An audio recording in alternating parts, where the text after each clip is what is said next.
Hi everyone, welcome to Pagan's Pathway, the YouTube channel. Just want to say hi, how's everyone doing? Today I want to talk to you guys about pagan basics.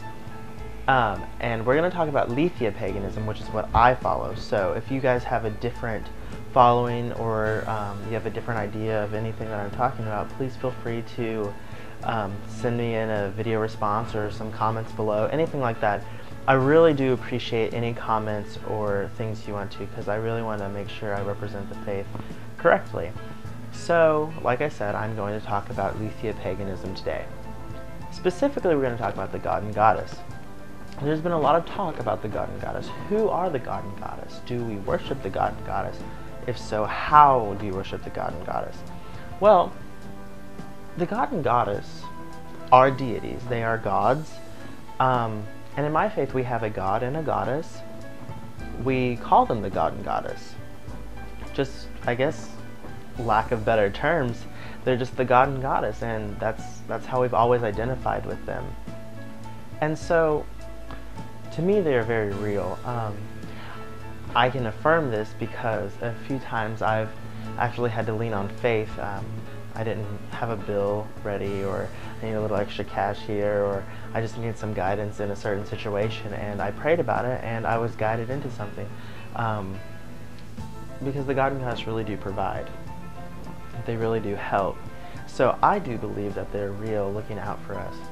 The god and goddess are representations of humans. It's a higher self kind of thing. They made us in their image, if that makes sense. You can look onto the feminine as the goddess and the masculine as the god. The goddess ruling over our physical bodies when our souls are in our physical bodies. Our bodies are our vessel. So while we're on this earth, the goddess rules us, and she does a great job of it. You know, we're covered in love and light and all these things, and that's really shown through nature.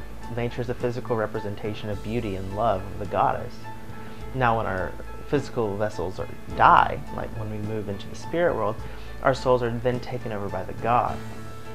And this is really represented by the old legend. It's an old pagan legend that a lot of you have probably heard about.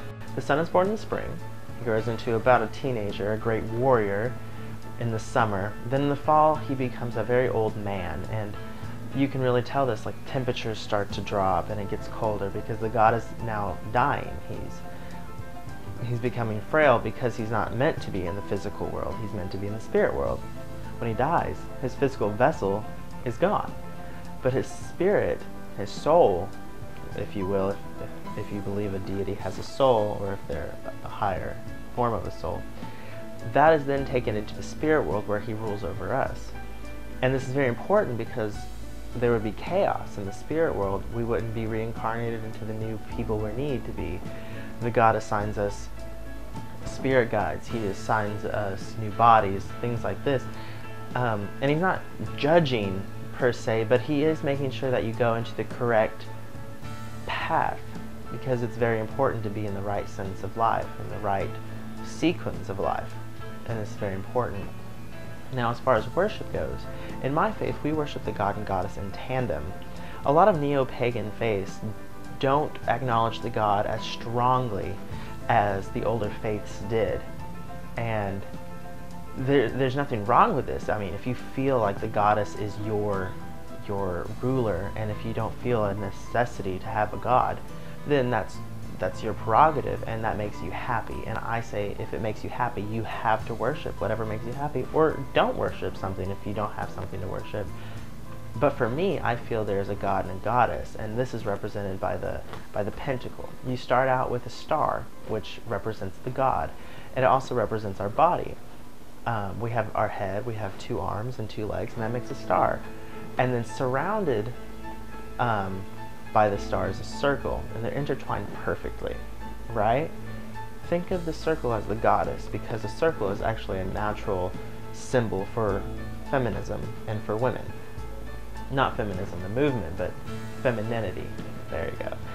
So, I guess what I'm really trying to say is that the god and goddesses, they are both in us. We're all represented by them, and by their love we were made. So the God and Goddess are very real, and that's why I choose to worship them. I pray at my altar every night. I don't do it because I feel obligated to. I feel because I feel I owe them. They gave me this life, and I wish to honor them for it.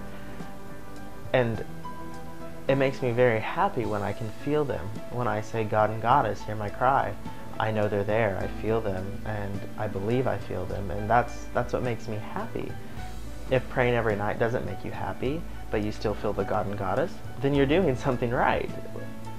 The God and Goddess come in many forms, and despite the darkness in your life, there's always going to be a light. There's always a small flame waiting to become a bright fire. And that comes from passion within. And everyone is born with this passion because we're all born of the God and Goddess. So just keep that in mind, and have a great day. Light and love.